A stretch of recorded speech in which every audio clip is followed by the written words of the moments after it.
Julien Chapdelaine pour les fonds de recherche du Québec. Aujourd'hui, le comité intersectoriel étudiant a reçu Émilie. Émilie fait partie de je vais la qualifier comme la bébite Taisez-vous. On en entend beaucoup parler sur les médias sociaux. Émilie, bonjour et bienvenue sur notre chaîne. Oui, bonjour.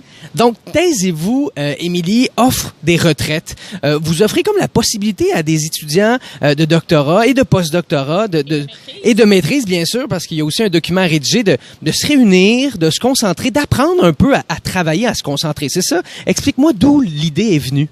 Tout à fait. On s'est rendu compte que les étudiants au cycle supérieur, lorsqu'ils arrivaient dans la phase de rédaction de leur mémoire, de leur thèse ou de leur essai, vivaient vraiment une période d'isolement et souvent avaient besoin de formation et de temps pour écrire. Donc, on s'est dit, pourquoi pas se réunir dans un endroit qui offrait les bonnes conditions pour rédiger. Donc, les cafés. Ben, il y avait les cafés déjà qu'ils avaient en option, mais nous, on a vraiment 3 jours de rédaction dans un endroit parfait, à l'extérieur des centres urbains, comme par exemple dans un manoir ou un couvent, pour pouvoir aller profiter de la nature, des périodes de ressourcement. Donc, on a un horaire très précis avec des périodes de rédaction qui sont de 50 minutes de rédaction, 10 minutes de pause, et on rédige plus de 20 heures de rédaction en 3 jours.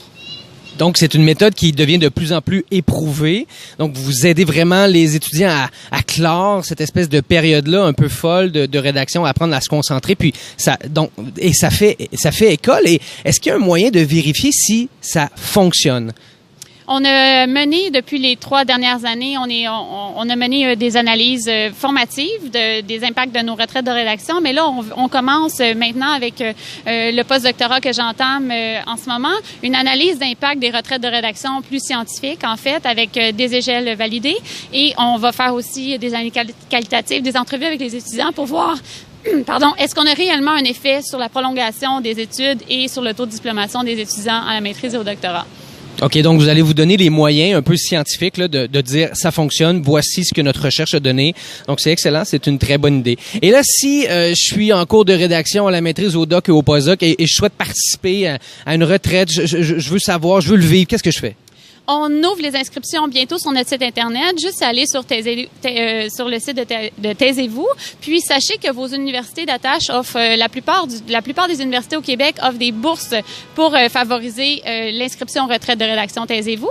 Et aussi, je pourrais dire que bientôt, on ouvre un nouvel espace de rédaction en ville à Montréal. Et éventuellement, si ça fonctionne, on va essayer d'étendre cette belle formule au Québec en entier. Excellent. Mais je vous invite à les suivre également sur les réseaux sociaux très actifs, sur Facebook, LinkedIn également. Donc, Taisez-vous. Je pense que c'est une idée géniale avec des gens très motivés. Vous voulez les impliquer. Il y a toujours des bénévoles également qui s'impliquent au sein de ces retraites-là. On a une flotte de bénévoles d'environ 20 personnes et on a aussi une coordinatrice qui s'occupe de tout mettre ça en branle et des bénévoles qui s'acharnent à des nouveaux projets aussi qu'on va annoncer très prochainement. Donc, je te dis 2 choses. Bonne chance pour Taisez-vous et deuxièmement, bonne chance pour ton projet postdoctoral, bien sûr. Et je vous invite, bien sûr, à suivre Taisez-vous sur les réseaux sociaux et les fonds de recherche du Québec. C'était Julien Chapdelaine avec Émilie pour les fonds de recherche du Québec.